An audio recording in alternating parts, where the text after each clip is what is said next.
An article written in a Swedish newspaper about the Armenian massacres changes the destiny of 19-year-old Alma Johansson.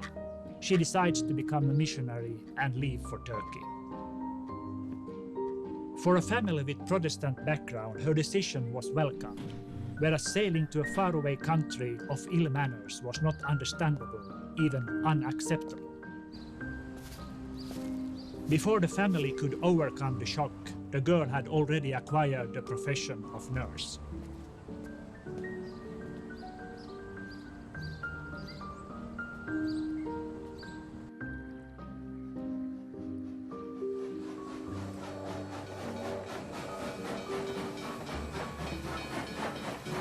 In 1902, Alma's train headed to Constantinople. She was 21 years old.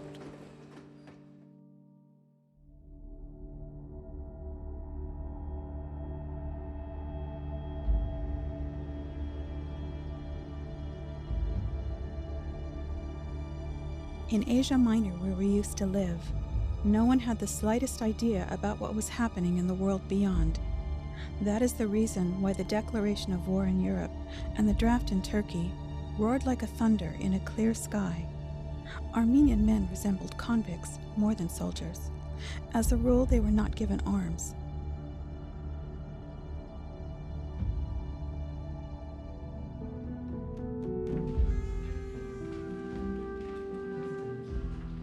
Alma Johansson and Bodil Björn together served in the German orphanage of Mush.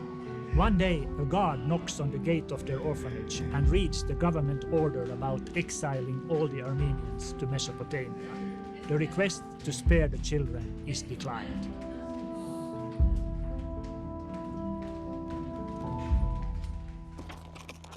I went to plead to the governor. I hope I will never meet such a monstrous person in my life. But unexpectedly, I met a high-ranking officer there who calmly listened to me and swore with an officer's honor that nothing bad would happen to the Armenian children. I returned to the school and told the children to wear one more piece of clothing. I gave to all a bag full of food and began to bid adieu.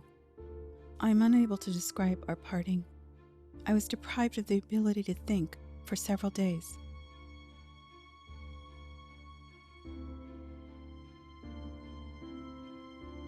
After several days, our baker visited us.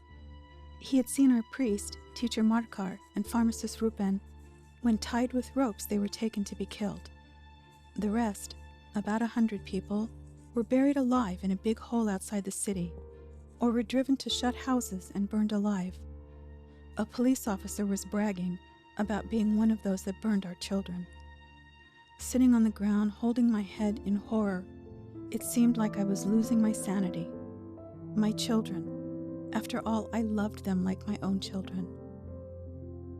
Alma Johansson and Bodil Björn left Mush with broken hearts, having witnessed their children being killed. When the news came that the Armenians had been killed, down to the last person in Mush, the commandant told me personally, "Now already, there isn't even a Christian dog in the country. It is time for you to leave as well. Foreigners no longer have anything to do here."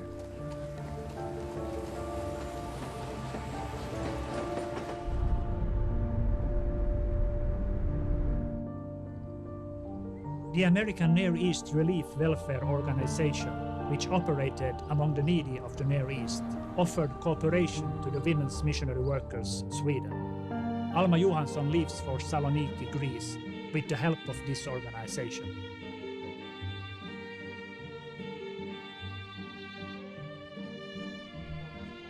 Not far from Saloniki, in the villages Harilaos and Hermanköy, the women's missionary workers of Sweden established schools. In the 1930s, alone in the school of Hermanköy, there were 103 children. Alma Johansson was periodically sending articles to the Women's Missionary Workers magazine. Her reports and publications were circulating in the whole of Europe.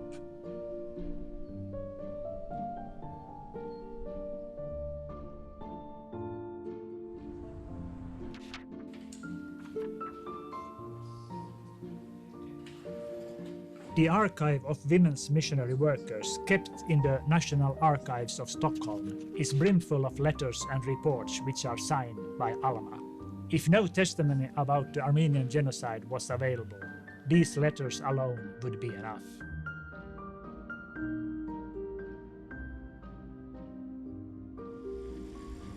After returning from Saloniki, Alma Johansson lived the last years of her life in Stockholm. It is told the woman led a solitary life, sometimes visited her relatives, and gave their children Armenian handiwork items as gifts.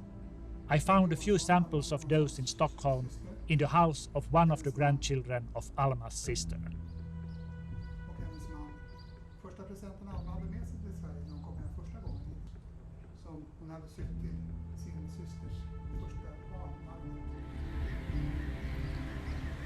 Alma's selfless and dramatic life is summed up in the 3 words imprinted on her gravestone: missionary among Armenians.